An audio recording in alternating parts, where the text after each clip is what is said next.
শবে বরাত। শবে বরাতের নামাজ কয় রিকাত, রোজা কি, আমরা কিভাবে নামাজ পড়ব? আচ্ছা, শবে বরাত হচ্ছে এমন একটি রাত, এটা আরবিতে বলা হয় অর্থাৎ মধ্য শাবান। এই রাতটা আসলে গুরুত্বপূর্ণ অনেকেই। মানে দেখা যাচ্ছে কি এখানে অনেকে হাদিস এবং অনেক আলেমের মতে এটা বলা হয়, অনেকে মানুষ এটা বলে যে এই রাতে অর্থাৎ হচ্ছে মুশরিক এবং যারা অহংকারী ব্যতীত সবাইকে আল্লাহ তাআলা এই রাতে মাফ করে দেয়। অর্থাৎ অবশ্যই এই রাতের ফজিলত রয়েছে। এখন আমাদের জানতে হবে যে আল্লাহ রসুল সাল্লাহ আলাইসলাম এই রাতটা কিভাবে পালন করিয়াছেন এবং আসলে তিনি এটা তার দ্বারা প্রমাণিত কতটুক। আল্লাহ রসুল সাল্লাহ আলাইসাল্লাম শাবান মাসের 15 তারিখে তিনি রোজা রাখতেন, অর্থাৎ পরের দিনে রোজা রাখতেন। হযরত আয়েশা রাদিয়াল্লাহু তাআলা আনহা থেকে বর্ণিত, তিনি বলেন নবী করিম সাল্লাল্লাহু আলাইহি ওয়াসাল্লাম এই শাবান মাসে বেশি বেশি রোজা রাখতেন। অর্থাৎ আপনি বেশি বেশি এই মাসটায় আপনি বেশি বেশি রোজা রাখতে পারেন, এই মাসে অনেক ফজিলত রয়েছে। এখন আপনি অতিরিক্ত যত রোজা রাখেন সমস্যা নাই, আজ কাল পরশু যত করে রাখে। আবার অনেকের জায়গা আছে 13, 14, 15 3 দিনের কথাও অনেকের যারা প্রমাণিত বা অনেকে বলে থাকে, অনেক জায়গা অনেকেই সুন্নতি, কিন্তু বেশি হলো শাবান মাসের 15 থেকে, এটা হলো সহিহ দ্বারা বেশি প্রমাণিত।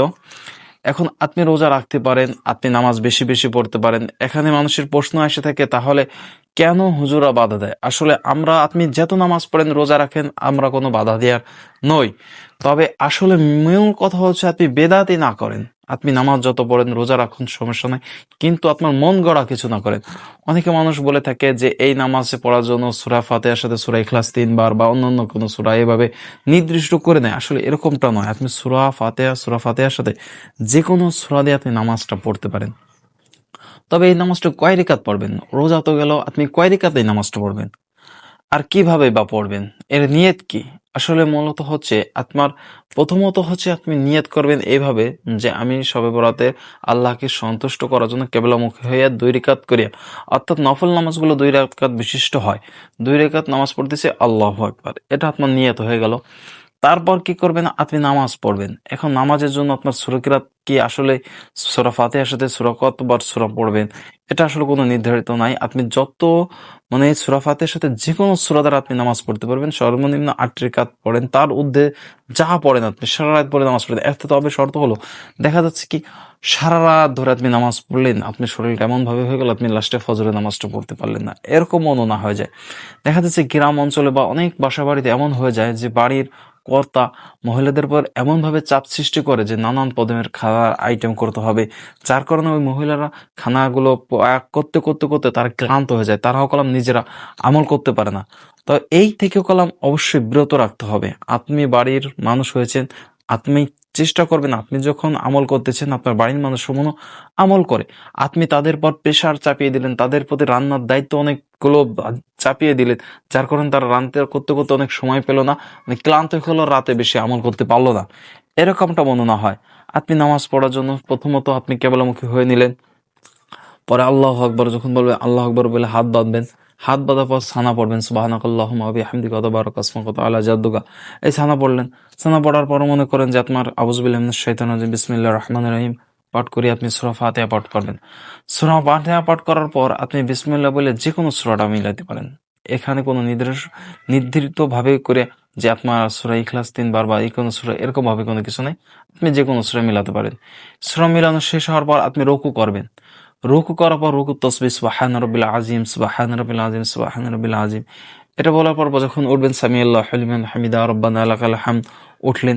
ওঠার পর আপনি আমার সিজদায় গেলেন, আল্লাহু আকবার বলে সিজদায় যাওয়ার পর সুবহান রাব্বিনা আলা, সুবহান রাব্বিনা আলা, সুবহান রাব্বিনা আলা, আপনি আবার উঠলেন। ওঠার পর আবার বিসমিল্লাহ বলে সূরা ফাতিহা পাঠ করলেন, বিসমিল্লাহ বলে অন্য একটা সূরার সাথে সূরা ফাতিহার সাথে সূরা মিলালেন, রুকু করলেন, রুকু থেকে উঠলেন, আপনি আবার সিজদায় গেলেন। তো সিজদার মাঝখানে আপনি দোয়া পড়তে পারেন, সিজদায় যে আপনি দোয়া পড়তে পারেন। দেখা যাচ্ছে কি আল্লাহ তাআলার কাছে সবচেয়ে বান্দা যখন বেশি কাছে কাছে চলে যায়, আল্লাহ তাআলার সাথে কথা বলার জন্য সবচেয়ে নিকটবর্তী স্থান হচ্ছে সেজদা। আপনি সেজদায় আল্লাহ তাআলার কাছে চাইলেন আপনার মনের জিনিসগুলো, এখানে সেজদায় আল্লাহ তাআলার কাছে চাইলেন। পরে আপনি আত্তাহিয়াত বললেন, দুরূদ শরীফ বললেন, দোয়া মাসুরা পাঠ করলেন, এগুলো পাঠ করার পর সালাম ফিরাইলেন। তারপর এভাবে দুই দুই করে রাকাত করে যে কয় রিকাত আপনার পড়তে ভালো লাগে, আপনার ভালো লাগতেছে পড়তেছেন, পড়লেন। পড়ার পর এখানে আল্লাহ রসুল সাল্লাল্লাহু আলাইহি ওয়াসাল্লামের প্রতি দুরূদ পাঠ করলেন, আল্লাহ তাআলার কাছে ইস্তেগফার পাঠ করে আপনিও সব আল্লাহ তাআলার কাছে কান্নাকাটি করেন, আল্লাহ তাআলার কাছে কাছে চান। আপনার ছেলে হচ্ছে না, আপনার মেয়ে হচ্ছে না, আপনার সংসার জীবনে অশান্তি হচ্ছেন, আপনি কিভাবে জীবন যাপন কাটাবেন, মানে সমস্ত পেরেশানি থেকে আল্লাহ তাআলার কাছে মুক্তির ফয়সালা করেন। অর্থাৎ আল্লাহ তাআলা ওই রাতে মানুষের দোয়াকে কবুল করে থাকেন, অর্থাৎ ক্ষমার ঘোষণাও আছে। তাহলে আপনি এটা চান, কিন্তু কথা হলো একটাই, যে মন গড়া ভাবে মনে না হয়ে যায়। যেমন অনেকে মানুষ কলাম আমাদের কাছে প্রশ্ন করে থাকে যে আমরা সূরা ফাতিহা সাথে কি সূরা ইখলাস ৩ বার পাঠ করব, এভাবে করে। তারপর রোজাটার নিয়ত কি, রোজাটা কিভাবে করব, আসলে কি করব না করব, নিয়ত কি করব। অনেকে মানুষ আসলে কি কি পাক করব, এই যে দেখা যাচ্ছে একটা গ্রামে কলাম অঞ্চলে একটা দেখা যাচ্ছে যে রুটি, হালুয়া রুটি দেয়া দিই, এই বাড়ি থেকে ওই বাড়ি, ওই বাড়ি থেকে ওই বাড়ি, এটা করতে করতে দেখা যাচ্ছে কি তারা সময় পায় না নামাজ পড়ার জন্য, এমনটা মনে হয় যায়। অর্থাৎ হচ্ছে কি শবে বরাত, এটা হচ্ছে মধ্য শাবান, এই রাতে অনেক ফজিলত রয়েছে। আল্লাহ রসুল সাল্লাল্লাহু আলাইহি ওয়াসাল্লাম এই মাসে বেশি বেশি রোজা রাখতেন, আর সামনে রমজান, রমজানের জন্য বেশি বেশি দোয়া করতেন। আপনারা এইভাবে করুন। তারপর হচ্ছে নামাজটা আপনি দুই দুই রেকাত করে যে কয় রেকাত পড়তে পারেন পড়ুন, সমস্যা নাই। রোজা এরকম ভাবে একটা করতেও পারতেছেন, আপনি ৩টা করতে পারতেছেন, আপনি বেশি বেশি করেন, সমস্যাও নাই। তবে এমনটা মনে না করা যে আসলে এটাই করতে হবে, এটাই ফরজ, এরকম মনে ভিতরে একটা তাকিদ না নেওয়া, ঠিক আছে? এরকম ভাবে কিছু না করা। আর বেশি বেশি আল্লাহ তাআলার কাছে ক্ষমা করেন, ক্ষমা চাবেন। আসলে আল্লাহ তাআলার কাছে মাপ চাওয়ার জন্য তো সব সময় আপনার কোনো ওই দিন, ওই রাত, ওই সময়টাই যে ক্ষমা চাইতে হবে এমনটা না। আল্লাহ তাআলার কাছে আপনি সব সময় ২৪ ঘন্টা সব সময় আল্লাহ তাআলার কাছে আপনি মাপ চাইতে পারতেছেন, ক্ষমা চাইতে পারতেছেন। আল্লাহ তাআলার কাছে বেশি বেশি করে চান। আপনার জীবন চলার পথে আপনার যে কোনো সমস্যার মাধ্যমে আল্লাহ তাআলার কাছে আপনি চাবেন, এটা করতে পারেন। কিন্তু আসলে মন গড়া ভাবে আপনার মানে মন ভরা ভাবে আপনি কোনো কিছু মনে না হয়। দেখা যাচ্ছে আলেমের পরামর্শ নিয়ে বা ভালো মানুষের পরামর্শ নিয়ে আপনার জীবনটাকে সাজাইতে হবে। নিজের নিজে না জানলেও জানার চেষ্টা করবেন। কিন্তু নিজে মনে কোনো কিছু করার চেষ্টা করবে না। তাহলে দেখা যায় রাসূল সাল্লাল্লাহু আলাইহি ওয়াসাল্লামের আদর্শের বাহিরে চলে যাচ্ছেন। বাহিরে চলে যাওয়াতে আপনার বেদাতি হয়ে যাচ্ছেন। অর্থাৎ আমি যেভাবে বললাম এবং যেভাবে দেখাইলাম যে আপনি নামাজটা পড়বেন কিভাবে, রোজাটা রাখবেন, আর বিশেষ করে আপনারা বেশি ওই দিনকে বেশি ধরনের আয়োজন করতে যাবেন না রান্না বাড়ার জন্য, তাহলে দেখা যাচ্ছে আপনি ক্লান্ত হয়ে যাবেন। ক্লান্ত হয়ে যাওয়ার কারণে আপনি আসলে নামাজটা পড়তে পারবেন না, আপনার কাছে নিজের কাছে খারাপ লাগবে।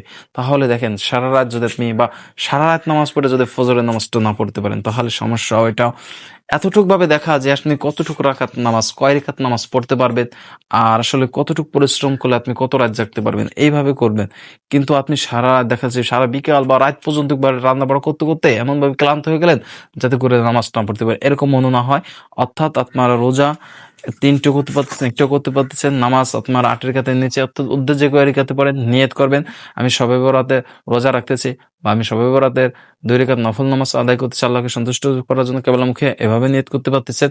এরকম ভাবে নামাজ আদায় করুন, ইনশাআল্লাহ আপনাদের নামাজ, রোজা, ইবাদত সমস্ত কিছু কবুল হবে। তবে কথা একটাই শর্ত, যে মন গড়া জিন্দেগি না হয় মনো। অর্থাৎ আল্লাহ রসুল সাল্লাল্লাহু আলাইহি ওয়াসাল্লামের আদর্শকে ফলো করে তার জীবনে তার জীবনের সাথে নিজের জীবনকে রঙিনৃত করুন। দেখবেন আপনি অবশ্যই অবশ্যই আল্লাহ তাআলার কাছে অনেক দামি প্রিয় বান্দা হয়ে যাবেন। অর্থাৎ নিজের ভাবে নিজে, যেটা আপনি লজ্জার জন্য হোক বা যে কোনো কারণেই আপনি অন্যের কাছে জিজ্ঞাসা করলেন বা শুনলেন না, এরকমটা মনে না হয়ে যায়।